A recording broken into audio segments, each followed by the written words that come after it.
Assalamualaikum warahmatullahi wabarakatuh. Bismillahirrahmanirrahim.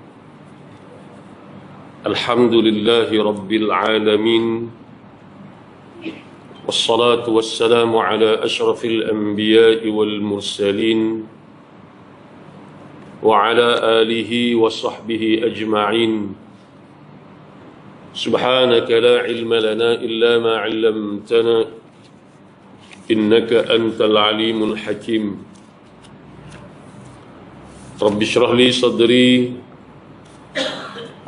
wa yassir li amri wahlul 'uqdatam min lisani yafqahu qawli. Allahumma arinal haqqa haqqan warzuqna ittiba'ah wa arinal batila batilan warzuqna ijtinabah, amma ba'du. Muslimin muslimat, hadirin hadirat, mudah-mudahan dirahmati Allah Subhanahu wa ta'ala. Pertama-tamanya marilah sama-sama kita panjatkan kesyukuran kehadrat Allah Subhanahu wa ta'ala atas limpah kurnia dan keizinan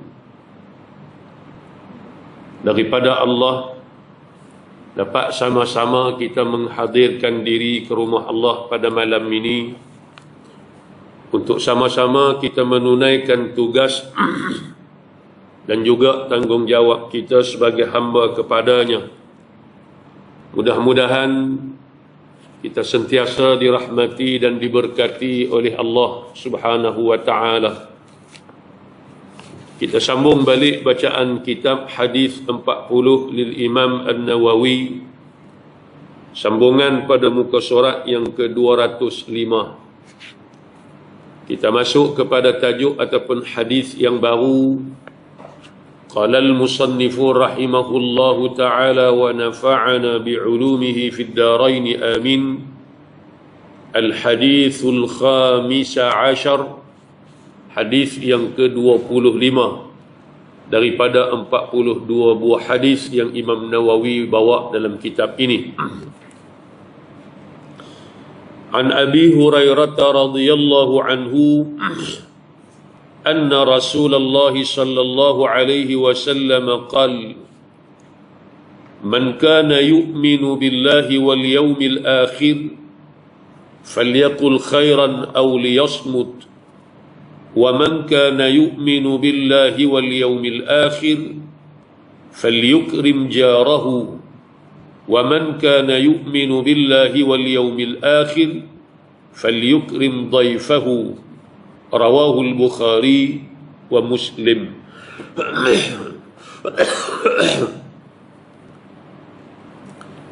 Hadis yang ke-15, terjemahannya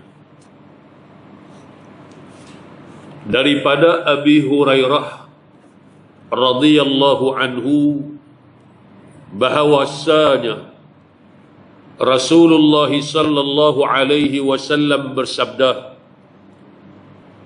Man kana yu'minu billahi wal yawmil akhir, barang siapa, kata Nabi, yang beriman kepada Allah dan hari kemudian, yakni hari akhirat,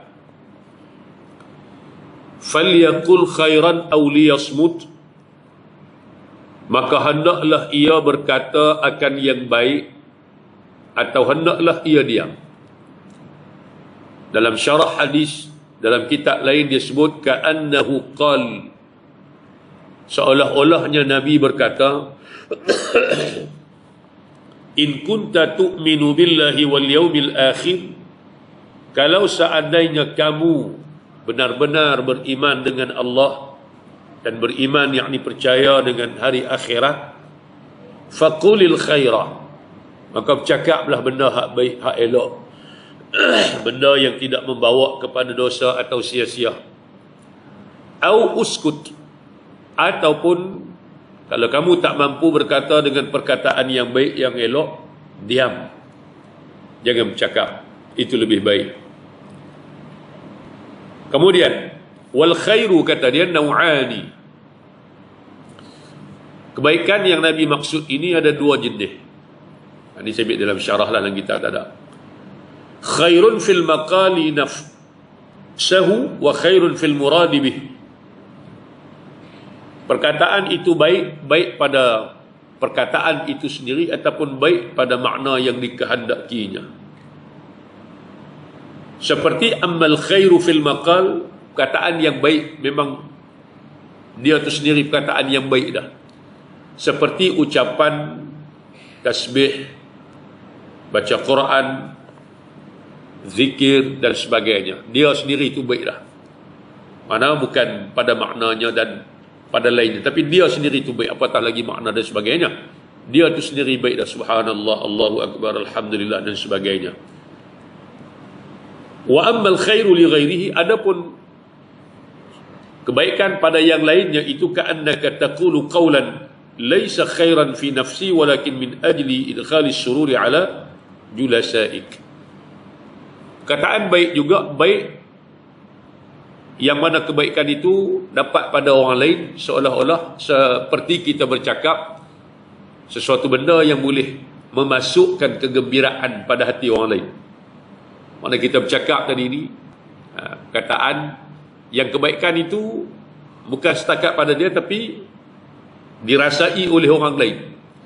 Seperti kita bercakap satu-satu benda yang menyebabkan orang lain senang hati, rasa tenang, sedih pun hilang. Mana itu juga disebut sebagai bercakap benda-benda yang baik.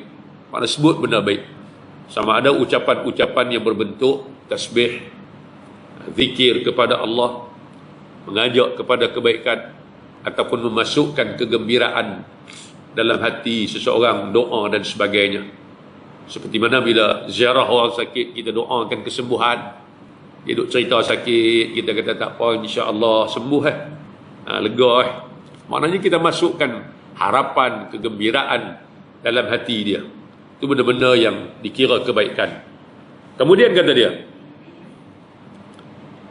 kata Nabi SAW yang keduanya, dan barang siapa beriman kepada Allah dan hari kemudian, siapa-siapa yang beriman, yang percaya kepada Allah dan hari kiamat, maka hendaklah ia muliakan, falyukrim jarahu, hendaklah dia muliakan tetamu, hendaklah dia muliakan jirannya, muliakan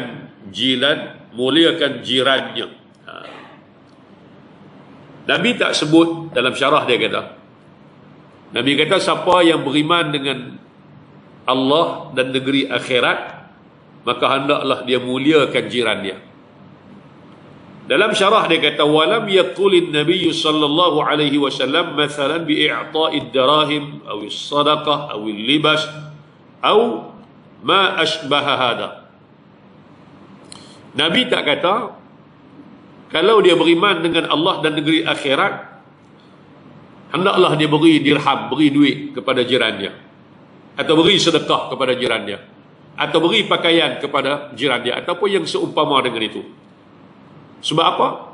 Fal ikramu idza laysa 'ainan jalla, fal ikramu idza laysa 'ainan bal ma uddahu nasu ikraman wa yakhtalifu min jarin ila akhir.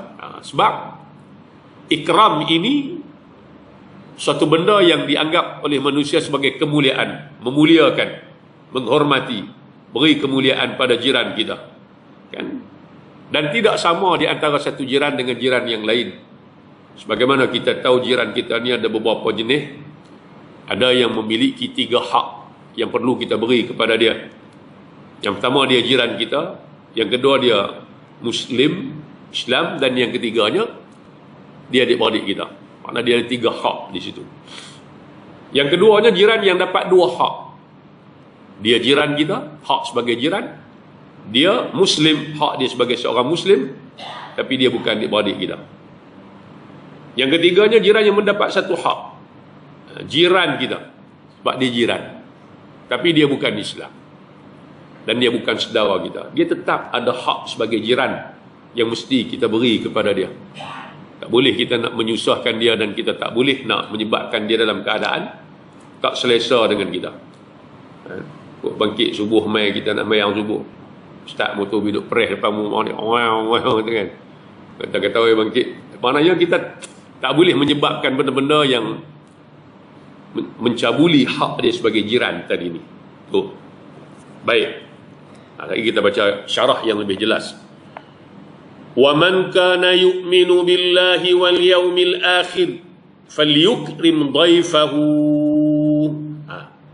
Dan barang siapa beriman kepada Allah dan hari kemudian, maka hendaklah ia muliakan tetamunya. Tetamu yang datang, muliakan dengan memberi hak tetamu tersebut sebagaimana yang dituntut oleh syarak. Nanti dia akan jelas dalam syarah hadis ini. Ad-dhaif, siapa dia? An-nazil bik, orang yang datang bertamu di rumah kita. Karajulin musafirin, dalam syarah disebut seperti satu orang yang musafir, nazala bik, kemudian dia mari, dia tumpang rumah kita. Fahadha dhaifun yajidu ikramuhu bima yu'addu ikraman. Maka jiran ini jiran yang wajib kita muliakan sebagaimana yang dikira sebagai memberi kemuliaan kepada dia. Tempat tidur dia, makan dia dan sebagainya adalah syarat-syarat dia berapa hari dan sebagainya, kan? Itu di antara yang dituntut dalam Islam untuk kita jaga. Nanti dia akan sebut dalam syarah secara detail lah. Di sini saya baca ni sebab kita baca secara orang kata apa, huraian secara kasar dulu. Baik. Jadi 3 benda yang Nabi sebut di sini. Siapa yang beriman, benar-benar meyakini, percaya dengan Allah dan negeri akhirat, balasan akhirat, janji Allah di akhirat, maka bila dia nak cakap benda baik, benda hak elok. Ataupun kalau tak mampu nak cakap benda hak baik, diamlah, itu lebih baik bagi dia daripada dia bercakap. Yang kedua, kalau siapa yang beriman dengan Allah dan negeri akhirat, kalau kamu beriman dengan Allah dan negeri akhirat, muliakan jiran kamu. Dan yang ketiga Nabi sebut, siapa yang beriman dengan Allah dan negeri akhirat, hendaklah dia muliakan tetamunya yang datang bertandang di rumahnya. Baik, itu terjemahan hadis yang ke-25 ini secara kasarnya. Nilaiannya kita tengok. Hadis ini mengandungi nilai peradaban yang tinggi. Nabi ajak adab pada kita. Adab percakapannya, adab kita dengan jirannya, adab kita dengan tetamu yang datang bertandang ke rumah kita. Kemudian, seorang sopan santunnya yang terpuji. Seorang yang beriman yang sebenarnya, dengan sebenar-benar iman. Satu orang yang beriman dengan sebenar-benar iman, tentu menggunakan pengajaran peradaban ini untuk keselamatan dirinya dengan memelihara perkataan dan untuk menjaga hubungan baik dengan jiran-jiran dan sahabat-sahabatnya dengan memuliakan mereka sesuai dengan keadaan masing-masing. Jadi kalaulah satu orang tu dia benar-benar beriman kepada Allah, percaya kepada Allah, beriman dengan akhirat, hari kemudian, nescaya dia akan memelihara perkataan, percakapan lidah dia. Sama ada dia bercakap benda tu benda hak baik yang memberi manfaat pada orang lain, ataupun lidah digunakan untuk dia guna sama ada dengan mengucapkan zikir, baca Quran dan sebagainya, kan? Benda-benda hak baik. Tak mesti zikir baca Quran saja, tapi benda bercakap benda hak elok, benda yang mendatangkan manfaat, benda yang mendatangkan kebaikan, pahala pada kita. Tapi hakikatnya manusia hari ini bercakap banyak benda yang melalaikan. Kadang-kadang tajuk kita bercakap tu tajuk tak mendatangkan apa manfaat pun, kan? La khaira fi kathirin min najwahum illa man amara bi sadaqatin aw ma'rufin, kan? Banyak pada percakapan manusia ni lebih kepada perkara yang sia-sia dan membawa kepada dosa. Lebih-lebih lagi kalau bercakap pasal orang, ngumpat dan sebagainya, sejam pun tak puasa. Kawan tu tambah teh sikit, kawan ni tambah teh sikit, dan tambah kalau ramai cakap tajuk kawan tu tak betul semua hak kawan tu, tak elok semua hak kawan tu. Tang dia je elok. Lepas tu Nabi kata, tuba liman syaghalahu aibuhu. Beruntunglah mereka yang sibuk dengan keaiban dia. Sibuk mencari keaiban dia.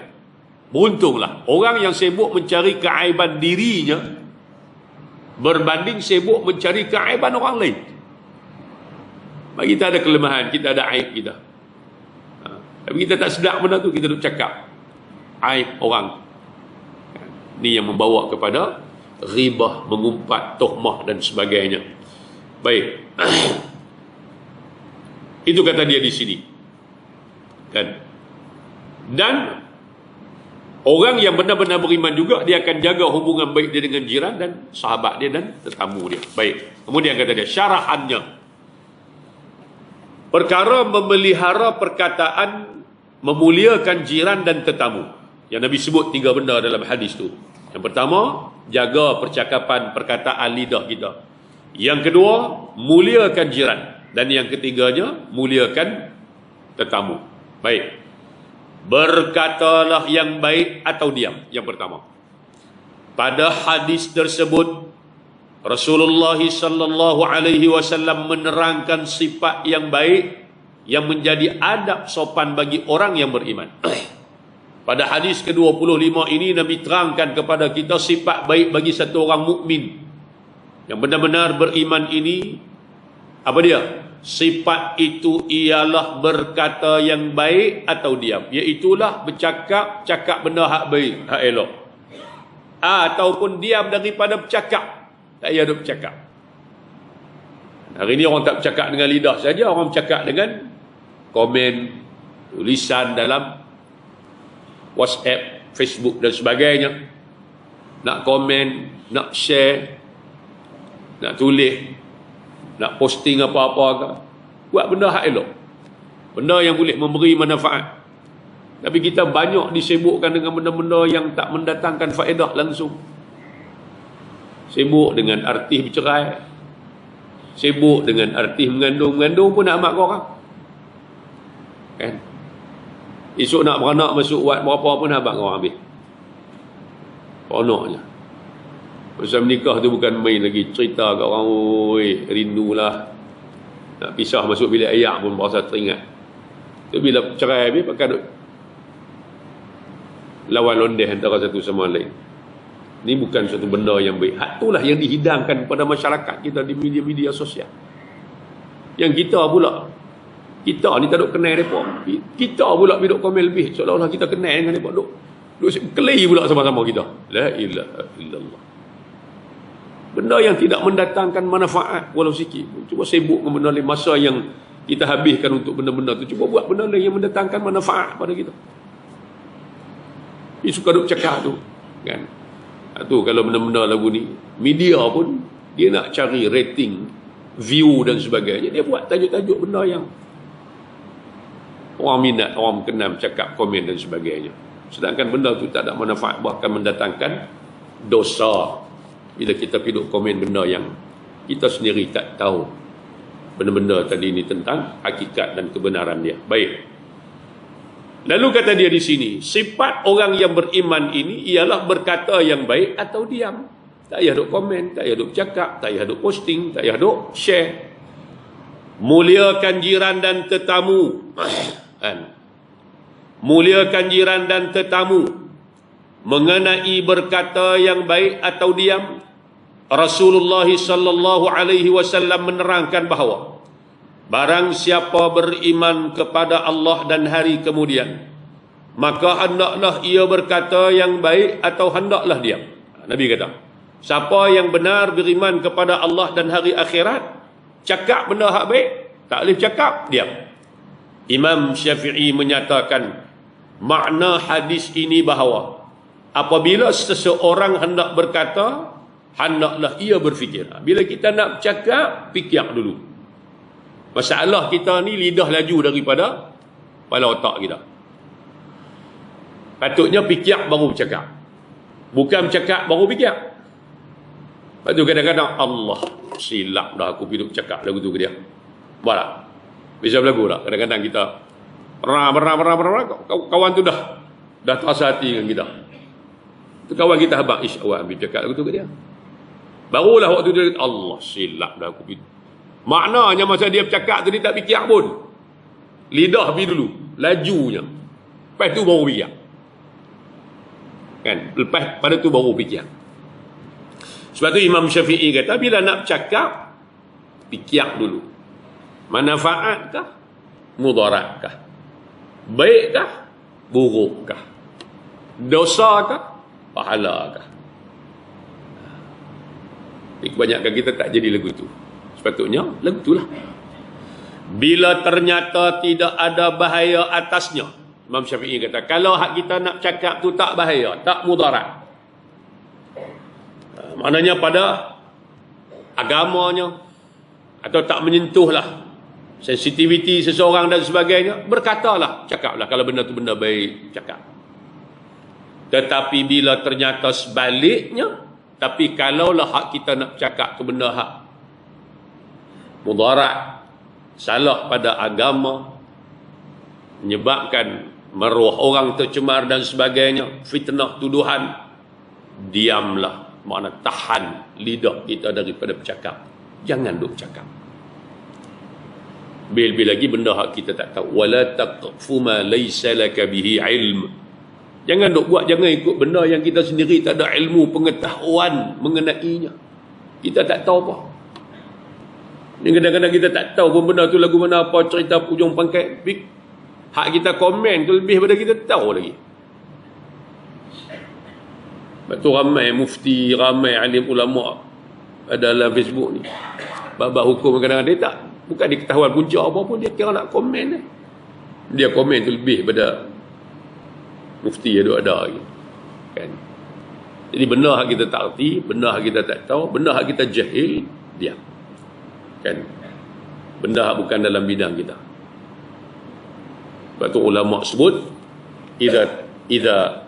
apabila takallama ahadun fi ghairi fanni, bila seseorang itu bercakap benda yang bukan dalam bidang dia, atau bila ajaibi, maka dia akan cakap benda pelik-pelik, benda ajaib, benda di luar daripada disiplin ilmu yang tersebut tadi ni. Dalam ilmu ke dalam apa pun, benda dia tak tahu, dia tak ada maklumat, tapi dia nak bercakap juga, akhirnya dia bercakap merapu.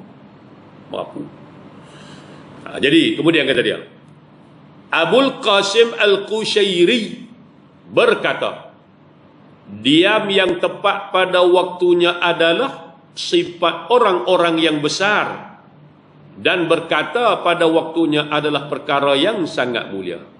Kalau kita diam pada waktu yang tepat, kena pada waktunya, diam kena pada waktunya, itu sifat orang-orang yang mulia, alim ulama, tutup guru, orang yang saleh. Dia tak akan bercakap ikut diam, dia akan diam. Kalau benda yang tak perlu bercakap, dia akan diam. Dan bercakap pada waktunya, mana pada ketika diperlukan, itu adalah perkara yang sangat mulia. Sampai satu keadaan kita perlu bercakap, kita kena bercakap. Seperti benda yang salah, benda yang bercanggah dengan agama, benda yang melibatkan keselamatan, kena bercakap. Kalau kita tak bercakap, waktu itu menyebabkan kesalahan akan terus berlaku. Kalau kita tak tegur, tak bercakap, maknanya benda tu tak dapat disekat dan dihalang. Waktu tu kena bercakap, tak boleh duduk diam lagi dah. Mesti gunakan lidah kita untuk teguran, nasihat, cakap. Tapi kalau benda yang tak perlu, lebih baik diam daripada cakap. Lebih-lebih lagi kalau kita bercakap ni menyebabkan berkelahi sama-sama kita, bermusuh sama-sama kita. Sedangkan benda tu kalau kita tak bercakap pun tak ada mudarat apa. Mana diam itu lebih baik daripada bercakap. Rasulullah sallallahu alaihi wasallam mengajar supaya seorang yang beriman selalu mengawasi perkataannya dan membiasakan diamnya kalau diam itu ada faedahnya. Nabi ajak pada kita sebagai seorang yang beriman kena selalu jaga perkataan, ucapan lidah kita. Dan ajak diri kita ni banyakkan diam daripada bercakap kalau diam itu memberi manfaat. Mana tahan, jangan duk cakap kalau diam tadi memberi manfaat. Tetapi kalau diam itu bukan pada tempatnya, tapi kalau tempat yang perlu kita bercakap, kita diam, tak kena pula lah. Tempat yang mungkin salah benda tu, tiba-tiba kita tahu salah, kita tak tegur, maka tak betul lah. Malas nak tegur, dia segan nak tegur, dia baik dengan aku, tak betul. Tempat yang perlu diberi teguran, yang perlu kita bercakap, kita kena bercakap. Maka sudah tentu dicela. Kalau tempat tu perlu kita bercakap, tiba-tiba kita diam, itu perbuatan yang dicela oleh syarak, kan? Diam seperti ini ialah diam dari mengatakan yang hak dan menegur suatu yang salah. Benda tu tak betul, kita tahu tak betul, tiba-tiba kita diam, kita tak tegur, salah kita, kan? Dalam rumah tangga kita, tak payah tengok dalam skop yang besar lah, rumah tangga kita sendiri, isteri tak tutup aurat, anak tak semayang, tak tutup aurat, pak tak kata apa, tak tegur, anak bangun lewat, kadang-kadang luar daripada waktu semayang, sampai semayang pun tinggal, pak tak kata apa, mak tak kata apa. Ini benda yang dicela oleh syarak, wajib ditegur. Benda yang mungkar tadi ni tak boleh biar. Dan orang yang diam seperti inilah yang dikatakan sebagai syaitan yang kelu yang bisu. Siapa tengok benda salah, benda mungkar, dia tak tegur, dia diumpamakan seperti syaitanun akhras, syaitan yang bisu. Itu dia.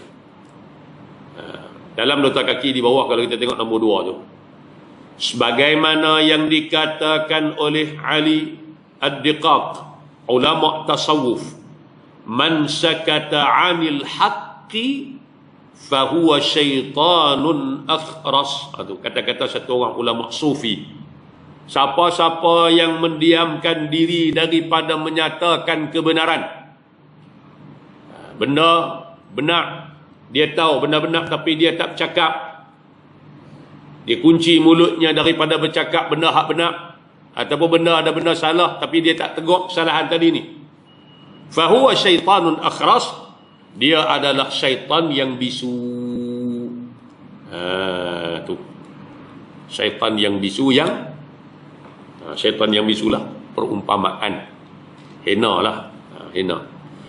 Berkenaan dengan perkara berkata dan diam, ada lagi hadis yang lain yang menegaskan seperti berikut: innaka lan tazala saliman ma sakatta fa idza takallamta kutiba laka aw alayka.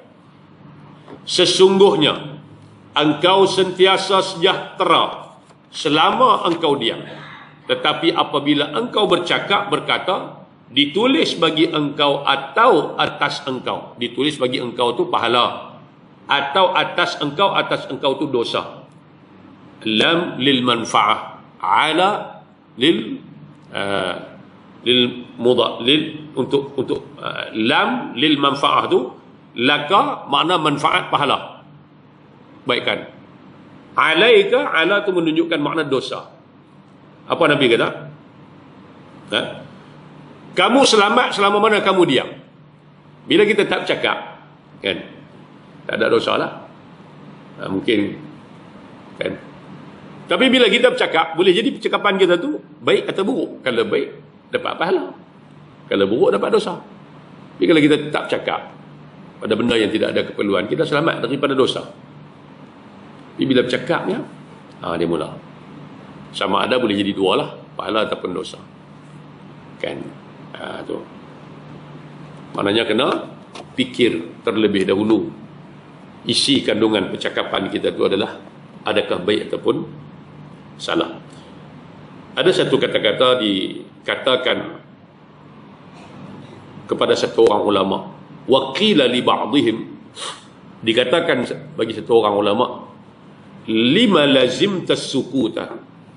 Orang tanya dia, pasal apa kamu ni banyak mendiamkan diri, tak banyak cakap, kan? Awak yang tak banyak cakap ni, nyengap ni. Orang tanya ke dia. Qal, kata ulama tersebut, li'anni lam andam 'ala as-sukuti qattu wa qad nadimtu 'ala al-kalami miraran. Dia jawab, dia kata, aku ni tak pernah menyesal sebab aku diam. Kalau aku tak bercakap, aku tak pernah menyesal. Tapi bila aku cakap, tapi banyak kali penyesalan itu datang dengan sebab aku cakap. Faham tak? Penyesalan tidak pernah datang kepada aku dengan sebab aku diam tak cakap. Tapi aku banyak kali menyesal sebab aku bercakap. Bila bercakap, Allah silap awak pergi kata lagu tu, puasa silap. Tapi kalau duduk diam, aku tidak pernah menyesal dengan sebab aku diam. Tapi dengan sebab cakap ni banyak kali dah aku terkena dan menyebabkan aku menyesali percakapan lidah aku tadi ni. Tu maknanya diam dia pada tempatnya dan bercakap juga pada tempatnya. Kemudian, innar rajula la yatakallamu bil kalimati la yara biha ba'sa yahwi biha 70 kharifan finnar. Sesungguhnya seorang lelaki yang berkata dengan satu kalimah yang ia fikir tidak ada apa-apa akan terjerumus ke dalam api neraka selama 70 tahun. Ada orang yang bercakap yang pada dirinya, pada tanggapan dia tak ada apa. Padahal dia bercakap tadi melibatkan soal hukum, agama. Orang cakap hari ni petikai yang ni. Banyak benda. Melabel di antara satu sama lain. Cakap. Benda yang tak perlu, yang dia duk rasa tak apa pun dia bercakap. Padahalnya menyentuh pribadian orang lain, maruah orang lain, membawa kepada ribah, mengumpat, bahkan kadang-kadang tuhmah, tuduh. Benda yang dia sendiri pun tak ada maklumat, benda yang dia sendiri pun tak terpakai bercakap, tuduh kawan tu dengan tuduhan yang berat. Maka dengan sebab percakapan tadi yang dia anggap tak ada apa-apa tu, Allah humban dia dalam api neraka selama 70 tahun, punca daripada lidah. 70 tahun ini nisbah di akhirat. Sehari di akhirat ka alfi sanatin mimma ta'udun. Seumpama 1000 tahun atas dunia. 70 tahun darat, tengoklah dengan 1000, sehari 1000. Kan? Lidah tadi ni. Lepas tu kita bercakap, perlu jangan duk bil-bil lagi melibatkan maruah orang dan sebagainya. Hari ni orang nak bercakap, benda dia tak tahu pun dia bercakap. Benda dia tak tahu pun dia bercakap. Kadang-kadang benda tu tak pasti, tuduh kawan tu dengan tuduhan yang tidak ada asas langsung, sehingga menyebabkan berlaku fitnah, orang pandang serong pada si fulan, dengan sebab kita yang mencetuskan perkataan yang menyebabkan jatuh maruah dia. Tu. Kemudian kata dia, bercakap tidaklah dilarang secara umum. Secara umumnya boleh bercakap. Allah beri lidah kepada kita untuk kita bercakap. Dan diam pula tidak disuruh secara mutlak. Bukanlah suruh semua tempat kena diam, dah. Maknanya tidaklah dilarang bercakap itu secara umum, tidak. Dan tidak pula disuruh diam secara mutlak, makna diam, tak boleh bercakap, dah. Kan? Apa yang mustahak diperhatikan pada keduanya ialah tentang perkara yang hendak dikatakan dan perkara yang hendak didiamkan, berfaedah ataupun tidak. Tapi nak kena tengok apa yang kita nak bercakap, bila kita nak kena diam. Tu. Cakap tadi faedahkah, tidakkah, baikkah, burukkah? Aku diam tadi ni menyebabkan baik ataupun buruk. Kalau aku diam membawa kebaikan, silakan diam. Kalau aku diam membawa kepada keburukan, menyebabkan orang tak heran dengan hukum ni, maka kena bercakap pada ketika itu. Tu tengok situasi keadaan. Menurut i'tiqad Islam, apa yang telah dikerjakan seseorang baik atau jahat akan ditulis atau didaftarkan. Allah sebut dalam Quran, ma yalfizu min qaulin illa ladaihi raqibun atid. Tidak ada satu patah kataan pun yang keluar daripada mulut kita melainkan ada raqib, ada atid, catat, tulis sejak daripada kita akil baligh ni sampai kita mati. Cakapan kita tu akan ditulis oleh malaikat Allah. Kemudian para ulama telah berselisih pendapat mengenai tulisan itu. Adakah termasuk juga apa sahaja yang dikatakan seorang atau hanya dalam perkara pahala atau dosanya sahaja. Baik. Malaikat tulis tu, adakah pahala dan dosa saja ataupun hak melibatkan yang sia-sia, yang tidak dosa, tidak pahala ni pun ditulis juga? Tulis semua ke? Ataupun tulis hak dosa dengan pahala saja? Ada pendapat yang dikatakan berpunca daripada Ibni Abbas, iaitu ditulis tiap-tiap kebaikan atau kejahatan yang dicakapkan seseorang hingga perkataannya yang menerangkan umpama saya telah makan atau saya telah minum, akal tu syarib tu, atau saya telah pergi zahab tu, dan saya telah datang jitu. Ni ada riwayat daripada Ibnu Abbas menceritakan bahawa malaikat tulis semua apa yang kita bercakap. Sampaikan kita kata bila kita kata saya dah makan, saya dah minum, saya pergi dah, saya balik dah. Kata itu tak melibatkan sentuh maruah orang dosa apa, nak abad orang je, orang tanya makan lagi, makan dah. Sampai tahap tu malaikat tulis juga. Ada satu pandangan riwayat daripada Ibnu. Maknanya tak terlepas daripada catatan malaikat itu setiap perkataan yang keluar daripada mulut kita. Makan dah, minum dah. Itu pun malaikat. Apatah lagi hal lebih besar daripada tu. Lebih-lebih lagi melibatkan dosa ataupun melibatkan pahala, malaikat akan tulis. Kemudian bila malaikat tulis semua hak kita bercakap, kemudian apabila tiba hari Khamis, maka dibentangkanlah perkataan dan amalnya itu, yang baik atau yang jahat, terus ditetapkan setiap hari Khamis. Di antara sebab kita sunat puasa kan, maknanya bentang amal kita dalam keadaan kita puasa. Malaikat bentangkan apa yang kita bercakap, apa yang kita buat, maka yang baik atau yang jahat terus ditetapkan. Hak mana baik, hak mana jahat, mana terus kekal dalam buku catatan amal kita.